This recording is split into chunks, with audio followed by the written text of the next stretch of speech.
So I did my report on religion just because I felt like it would be a good topic because I came from like a very religious um, like background. Like I was raised a Jehovah's Witness that not too many people know about, and it's just like no one really knows too much about it because it's like not considered like the norm, like Christian or Catholic, but yeah, it's like a branch of Christianity, and it's just like no one really knows too much about it. Like they kind of think we're like considered a cult, but we're really not. We're just another branch.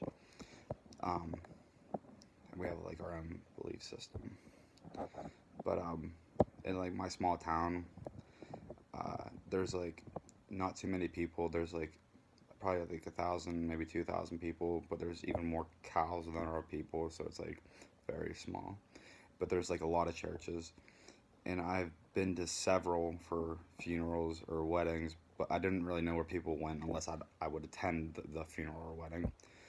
But I would drive through the neighborhood like, and you can just see all these churches. Most of them are no longer active.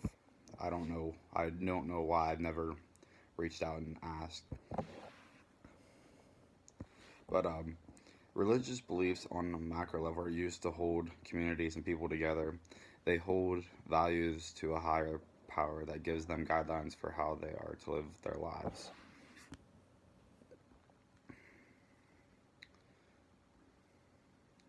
These individuals feel that they don't want someone having control over what they can and cannot do, and that the boundaries set for them are holding them back from enjoying their lives or freedom from their own opinions.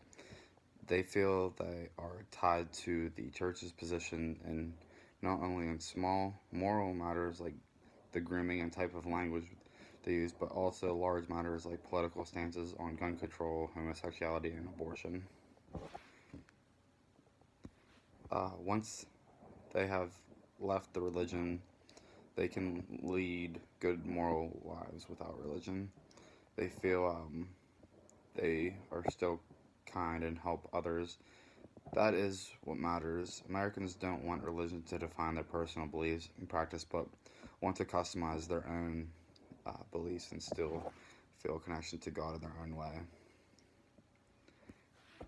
But in customizing their beliefs, they are seeking spirituality, but not organized religion. Instead of leaning towards more traditional worship and just attending and participating in their own church, led by sacred acts of worship and prayer, they find fulfillment from many types of spiritual activity.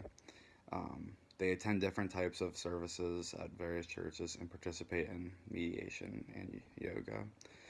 Others look for direction from angels or fortune tellers to give them guidance in their search for self fulfillment in a spiritual way due to still believing in a higher power. Um, the youth have no problems learning or changing to a different religion if they find ones that give them a sense of fulfillment. Reports show that between 40 and 45% of white Americans have changed from religion they grew up with in their family. I mean, I haven't, but like I grew up in it, and like I felt like it was like a real eye opener because like it wasn't the norm, like, and it just I feel like it led me in a good way. Like I feel like it turned me into the man I am today. But the results were that people may report they are going to church, but only about half of them actually attend. Many people, especially pastors, were not surprised by these results. But why would one say they attend on a regular basis when they do not? Members felt that saying no, they did not attend would be the same as saying they did not support or were involved in the church. Individuals feel a sense of commitment to the church, but attending on a regular basis is not a priority. Their priority lies with self fulfillment and recreation. But that's that's a little bit from my paper. Um, I felt like it was good, kind of get like a feel of like how people feel about religions, and it was definitely like I got a lot of knowledge out of it. It was really interesting. But that's about all of it from my papers. So that I'm gonna talk about, obviously.